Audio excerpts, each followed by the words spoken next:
दोस्तों ये वीडियो प्रकृति द्वारा बनाए गए एक ऐसे बैक्टीरिया के ऊपर होने वाला है जो कि फसलों को कई तरीकों से फायदा पहुंचाता है और इसके काम करने के अद्भुत तरीके इसे खेती में बहुत ही महत्वपूर्ण और उपयोगी बनाते हैं। दोस्तों आप चाहे किसी भी फसल की खेती करते हो, आप इस बैक्टीरिया का इस्तेमाल कर सकते हैं और इस्तेमाल करना तो बात की बात है, इसके बारे में जानना भी आपके लिए बहुत इंटरेस्टिंग होगा। तो आइए जानते हैं सुडोमोनास क्या है, यह कैसे काम करता है और इसे खेती में उपयोग कैसे करना चाहिए। खेती में उपयोगी बैक्टीरिया सुडोमोनास के बारे में डिटेल में चलिए शुरू करते हैं। दोस्तों सुडोमोनास फ्लोरोसेंस एक मृतपोषी बैक्टीरिया है, मतलब ये मरी हुई चीजों से, पौधों से या फिर जानवरों से अपना पोषण प्राप्त करता है और ये हवा की अनुपस्थिति में और उपस्थिति में दोनों ही सिचुएशंस में जीवित रह सकता है। और इसकी सबसे बड़ी खासियत ये है कि ये पानी में, जमीन में, पौधों की जड़ों के चारों तरफ या फिर पौधों के ऊपर हर जगह अपनी कॉलोनी विकसित कर सकता है और इसकी यही खासियत इसे सबसे ताकतवर बैक्टीरिया बनाती है।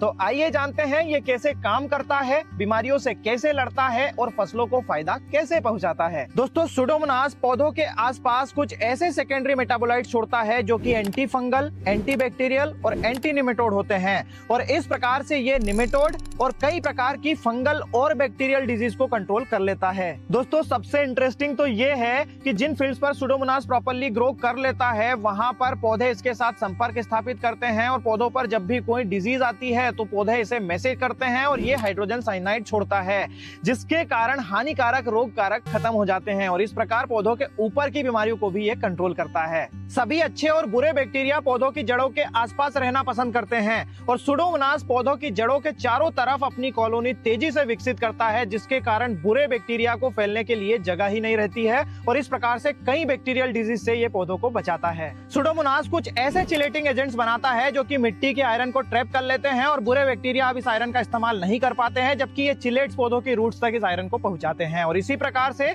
जिंक, फास्फोरस और पोटास की अवेलेबिलिटी भी सुडोमोनास बढ़ाता है। साथ ही सुडोमोनास ऑक्सिन, जिब्रेलिन और साइटोकिनिन जैसे वृद्धि हार्मोन्स भी पौधों को देता है, जिससे कि पौधों की ओवरऑल ग्रोथ भी सुनिश्चित होती है, साथ ही रोग प्रतिरोधक क्षमता भी बढ़ती है और इस प्रकार से ऐसी फंगल और बैक्टीरियल डिजीज जिन्हें रोकने में अच्छी रासायनिक दवाएं भी फेल हो जाती है, उन्हें आसानी से ये बैक्टीरिया कंट्रोल करता है, साथ ही पोषण भी प्रदान करता है। ये लिक्विड और पाउडर दोनों फॉर्म्स में अवेलेबल है और इसे इस्तेमाल करने के भी कई तरीके हैं, जैसे कि आप इसे स्प्रे में ले सकते हैं, इससे सीड ट्रीटमेंट आप कर सकते हैं और बुआई के पहले नमी वाली सिचुएशंस में भूमि उपचार अगर आप इससे करते हैं तो बेस्ट रिजल्ट्स मिलते हैं। दोस्तों सुडोमोनास हमारे लिए, पौधों के लिए, मिट्टी के लिए, पर्यावरण के लिए, सभी के लिए सेफ है और मात्र 150 से 200 रुपए का खर्च आता है इसे 1 एकड़ में इस्तेमाल करने के लिए, तो जरूर इस्तेमाल करें। दोस्तों ये एपिसोड अगर आपको पसंद आया हो तो अपना वैल्यूएबल फीडबैक जरूर दीजिएगा, वीडियो को लाइक और ज्यादा से ज्यादा शेयर करिएगा। धन्यवाद।